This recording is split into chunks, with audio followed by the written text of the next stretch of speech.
Hello everyone, welcome to NEET guide official. Guys, आज की इस वीडियो में हम बात करेंगे फिजिक्स को आपको किस तरह से पढ़ना है, कहाँ से आपको थ्योरी पढ़नी है, कहाँ से आपको लेक्चर्स देखने हैं, फ्री में भी देखने हैं, या अगर आप पेड कोर्सेज देखना चाहते हैं तो कौन सा कोर्स बेहतर है, और कौन कौन सी बुक्स को आपको फॉलो करना चाहिए, एनसीईआरटी पढ़नी चाहिए या नहीं पढ़नी चाहिए, और एनसीईआरटी में से कहाँ कहाँ से पढ़ना चाहिए, सब कुछ हम डिस्कस करेंगे इस वीडियो में। सो अगर आप किसी भी ईयर के लिए प्रिपेयर कर रहे हैं तो ये वीडियो आपके लिए बहुत इंपॉर्टेंट है और इस वीडियो को लास्ट तक ज़रूर देखिए। नो डाउट बायोलॉजी के स्टूडेंट्स को, मेजॉरिटी बायोलॉजी के स्टूडेंट्स को फिजिक्स डिफ़िकल्ट लगती है। उसका रीज़न होता है कि उनकी जो बेसिक्स होते हैं वो स्ट्रॉन्ग नहीं होते हैं। तो अगर आप 11th में एंटर कर रहे हैं या फिर आप 10th क्लास में हैं, इनफैक्ट अगर आप 9th क्लास में भी हैं, तो आपकी जो फिज़िक्स की बुक है 9th और 10th की, वो काफ़ी इंपॉर्टेंट है। वहाँ पर फिज़िक्स काफ़ी ब्रीफ में दे रखी है, लेकिन उसी का ही डिटेल्ड वर्जन आप 11th और 12th में देखते हैं।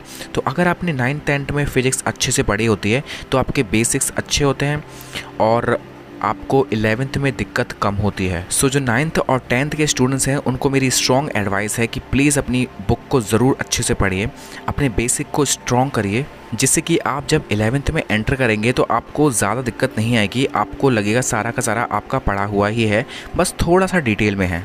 और अगर आप 11th में एंटर कर रहे हैं, यानी कि आप नीट 2023 में एग्ज़ाम देने जा रहे हैं, तो आपको मेरा स्ट्रॉन्ग सजेशन ये है कि आप बेसिक मैथमेटिक्स को खूब अच्छे से कंप्लीट करिए। बिकॉज फिजिक्स का डिफ़िकल्ट होने का एक रीज़न ये भी है कि इसमें बहुत सारी कैलकुलेशन है, बहुत सारी एप्लीकेशंस हैं, इंटीग्रेशन है, डिफरेंशिएशन है, जो कि बच्चों को ठीक से नहीं आता है, जिसकी वजह से उन्हें डिफ़िकल्ट लगती है। क्वेश्चंस को सॉल्व करने में भी प्रॉब्लम होती है। और अगर आपका बेसिक मैथ स्ट्रॉन्ग है तो आपको 11th और 12th की फिजिक्स बहुत ईजी लगेगी एंड आप इजीली कर लेंगे। आपको सिर्फ और सिर्फ क्वेश्चन की प्रैक्टिस करनी है और कॉन्सेप्ट समझने हैं। यूजुअली जब आप 11th में एंटर करते हैं तो आपके टीचर आपको शुरुआत में बेसिक मैथ ही पढ़ाते हैं, जो कि बहुत सारे बच्चों को बोरिंग भी लगता है, जिसकी वजह से वो स्किप कर देते हैं या फिर ज़्यादा ध्यान से नहीं पढ़ते हैं। उसका खामियाजा उन्हें पूरे साल भुगतना पड़ता है और नीट के रिज़ल्ट में वो सब शो होता है। और नो डाउट फिजिक्स के बगैर आप सेलेक्ट नहीं हो पाएंगे, और फिजिक्स में जितने अच्छे मार्क्स होंगे रैंक उतनी ज़्यादा अच्छी होगी। गाइस, एक इंपॉर्टेंट चीज़ आप समझ लीजिए, आपकी प्रिपरेशंस के स्टार्टिंग में ही आपको हर चैप्टर के कंप्लीट होने के बाद में उस चैप्टर के प्रीवियस क्वेश्चन ज़रूर सॉल्व करने हैं, चैप्टर वाइज सॉल्व कर रहे हैं, और उससे ये एनालाइज करना है कि इस पर्टिकुलर टॉपिक से नीट एग्ज़ाम में किस टाइप के क्वेश्चंस आते हैं, कितने डिफ़िकल्ट या इजी क्वेश्चन आते हैं, और कहाँ कहाँ से जनरली क्वेश्चन पूछे जाते हैं। बिकॉज गलती यहाँ होती है, जब हम एक चैप्टर कंप्लीट कर लेते हैं तो हम बहुत सारा प्रैक्टिस करने लग जाते हैं। हम डिफरेंट टाइप्स की बुक्स को ट्राई करते हैं एंड उन्हें पूरा कंप्लीट करने की कोशिश करते हैं। इस बीच होता ये है कि जो हमारा सिलेबस है, जो कि नीट एग्ज़ाम में क्वेश्चन पूछे जाते हैं, उससे हम भटक जाते हैं। तो अगर आप पहले प्रीवियस क्वेश्चन कर लेंगे तो आपको पता रहेगा कि क्या चीज़ इंपॉर्टेंट है, क्या चीज़ इंपॉर्टेंट नहीं है, कहाँ हमें ज़्यादा फोकस करना है और कहाँ पर हमें फोकस नहीं करना है या फिर स्किप करना है। और ये टेक्निक स्मार्ट स्टडी की कैटेगरी में आती है।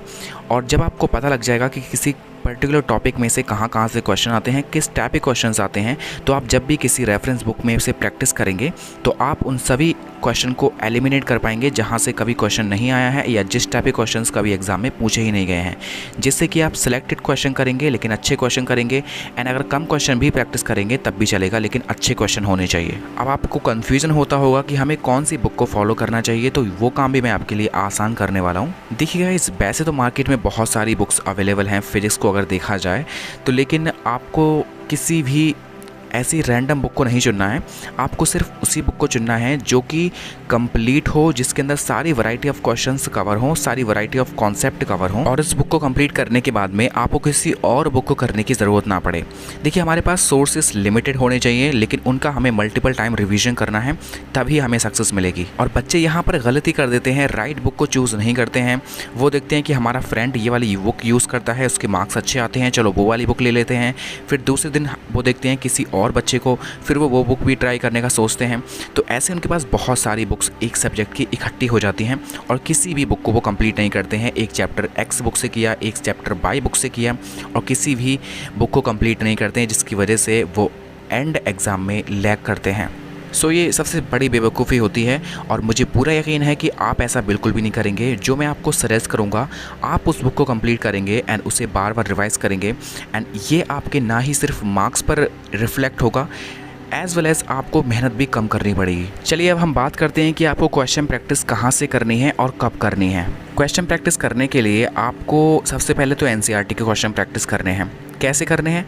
जब भी आपको कोई टॉपिक क्लास में पढ़ाया जाता है, उस टॉपिक से रिलेटेड आपके एनसीईआरटी के अंदर इन टेक्स्ट क्वेश्चन होते हैं, चैप्टर के बीच में होते हैं, आपको उन्हें सॉल्व करना है, प्लस आपको एनसीईआरटी की एक्सरसाइजेस भी सॉल्व करनी है।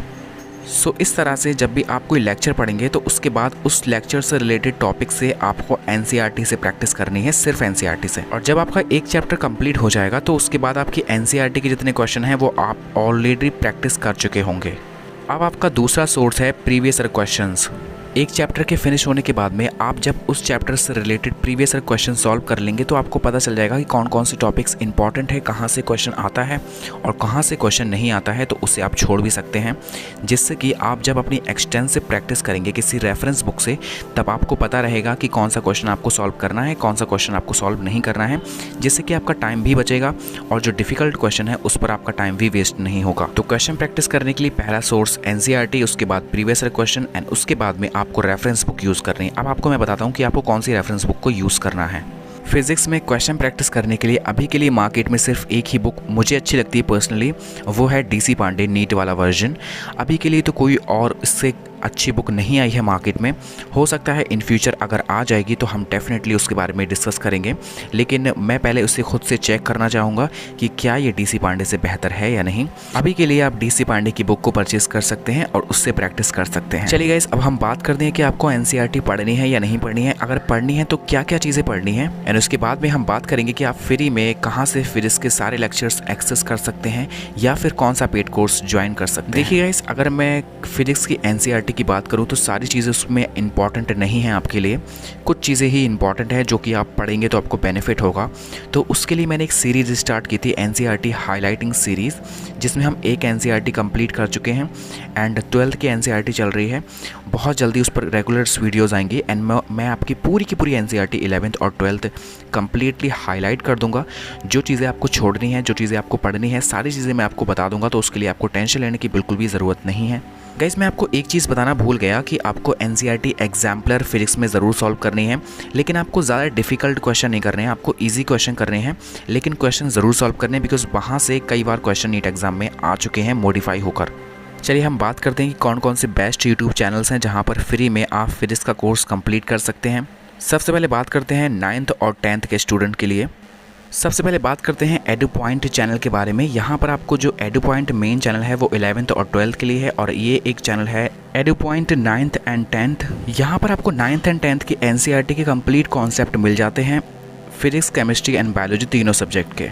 और ये सारे के सारे वीडियोस बहुत ही ज़्यादा कॉन्सेप्चुअल हैं, बहुत ही अच्छे से आपको समझाया गया है, आपको ईच एंड एवरीथिंग कंप्लीट हो जाएगी। साथ ही एडू पॉइंट का जो मेन चैनल है एडू पॉइंट के नाम से, यहाँ पर आपको 11th और 12th की केमिस्ट्री एंड फिजिक्स के कॉन्सेप्ट मिल जाएंगे। और गाइस ट्रस्ट में ये इतना अच्छे से समझाते हैं कि आपको ईच एंड एवरीथिंग आपके दिमाग में फिट हो जाती है और डिफ़िकल्ट से डिफ़िकल्ट कॉन्सेप्ट आप इजीली समझ लेते हैं। अगले चैनल की अगर हम बात करें तो वो है फिजिक्स गैलेक्सी। ये चैनल बहुत ही ज़्यादा अच्छा चैनल है। यहाँ पर आपको कंप्लीट फिजिक्स 11th और 12th की मिल जाती है। साथ ही आपको 11th 12th की एनसीईआरटी की एक्सरसाइज के कंप्लीट सोल्यूशन मिल जाएंगे और आपको जेईई मेंस के सोल्यूशन मिल जाएंगे एज वेल एज नीट के भी सोल्यूशन मिल जाएंगे। इसके साथ ही जेईई मेंस की प्रिपरेशन के लिए आपको एडवांस इलस्ट्रेशन मिल जाएंगे, लेकिन अगर आप नीट के लिए प्रिपेयर कर रहे हैं तो आपको उन्हें इग्नोर करना पड़ेगा। फिजिक्स गैलेक्सी का सिर्फ एक ही डिसएडवांटेज है कि ये आपको इंग्लिश में बोल करके समझाते हैं, जिसकी वजह से हिंदी मीडियम के स्टूडेंट्स को प्रॉब्लम हो सकती है। लेकिन हिंदी मीडियम के स्टूडेंट्स के लिए मेरा आपको एक एडवाइस है कि प्लीज़ गाइस इंग्लिश को समझने की कोशिश कीजिए। और इंग्लिश इतनी ज़्यादा डिफ़िकल्ट नहीं है, आपको अच्छे से बस कॉन्सेंट्रेशन के साथ लेक्चर्स को सुनना है और आप ईजीली पढ़ना सीख जाएंगे। आपको बोलना नहीं सीखना है, आपको सिर्फ पढ़ना सीखना है, राइट, जिससे कि आपको मेडिकल कॉलेज में प्रॉब्लम ना हो। अदरवाइज़ अगर आपका सिलेक्शन हो जाता है और आपको इंग्लिश समझना नहीं आती है तो आपको मेडिकल कॉलेज में बहुत ज़्यादा डिफ़िकल्टी होने वाली है। सो मेक श्योर अपने आप को पहले से ही प्रिपेयर कर लीजिए। अगर मैं नेक्स्ट टीचर की बात करूं तो ये one of my favourite teacher हैं, जिनका नाम है अरुण सर, और ये माय एकेडमी यूट्यूब चैनल पर अपने लेक्चर्स डालते हैं। इनके लेक्चर्स आप देख सकते हैं यहाँ से, लेकिन आपको कंप्लीट कोर्सेज़ के लिए इनके ऐप को डाउनलोड करना पड़ेगा, जिसका नाम है माय एकेडमी लर्निंग ऐप। आप उसे प्ले स्टोर से डाउनलोड कर सकते हैं, वहाँ से आप इनके पेड कोर्सेज एक्सप्लोर कर सकते हैं क्योंकि यहाँ पर आप इन्होंने सिर्फ और सिर्फ आपको डेमो लेक्चर्स ही प्रोवाइड किए हैं, लेकिन इनका पढ़ाने का तरीका इतना अच्छा है कि अगर आप इनका कोर्स कम्प्लीटली ले लेते हैं तो आपको किसी और कोर्स की ज़रूरत नहीं पड़ेगी। फिर इसका एक एक कॉन्सेप्ट आप अच्छे से समझ जाएंगे। तो पहले आप इनके फ्री लेक्चर्स को एक्सप्लोर कीजिए। अगर आपको पढ़ाने का तरीका अच्छा लगता है तब आप इन्हें परचेज़ भी कर सकते हैं। नेक्स्ट चैनल है बायोमेंटर्स क्लासेस ऑनलाइन। इसके बारे में आपको पता होगा मुझे लगता है। अगर आपको नहीं पता है तो मैं आपको बता दूं कि इनकी वेबसाइट है biomentors.online। वहाँ पर आप इनके पेड कोर्सेज देख सकते हैं, लेकिन उन्होंने यूट्यूब पर भी बहुत सारा कंटेंट डाल रखा है। इनफैक्ट 11th प्लस 12th यानी कि नीट लेवल का सारा कंप्लीट कंटेंट इन्होंने free of cost YouTube channel पर भी प्रोवाइड कर रखा है। लेकिन लेटेस्ट लेक्चर्स के लिए, लेटेस्ट मटेरियल के लिए और DPPs वगैरह टेस्ट वगैरह के लिए आपको इनकी वेबसाइट से इनके पेड कोर्सेज़ को परचेज़ करना पड़ेगा। बहुत ही नॉमिनल कॉस्ट है लेकिन बहुत ही ज़्यादा वर्थ है। सो ये था फिर इसका कंप्लीट पैकेज कि आपको कैसे प्रिपेयर करना है, कहाँ से प्रिपेयर करना है। स्टिल अगर आपको कोई डाउट है तो कमेंट सेक्शन में पूछ लीजिएगा और आप मुझे इंस्टाग्राम पे ज़रूर फॉलो कीजिएगा। साथ ही अगर आपने वीडियो लास्ट तक देखा है तो कमेंट सेक्शन में लिख दीजिएगा I will definitely crack NEET exam, जिससे मुझे पता चल जाएगा कि आप में से कौन कौन मुझे रियल में सपोर्ट करते हैं।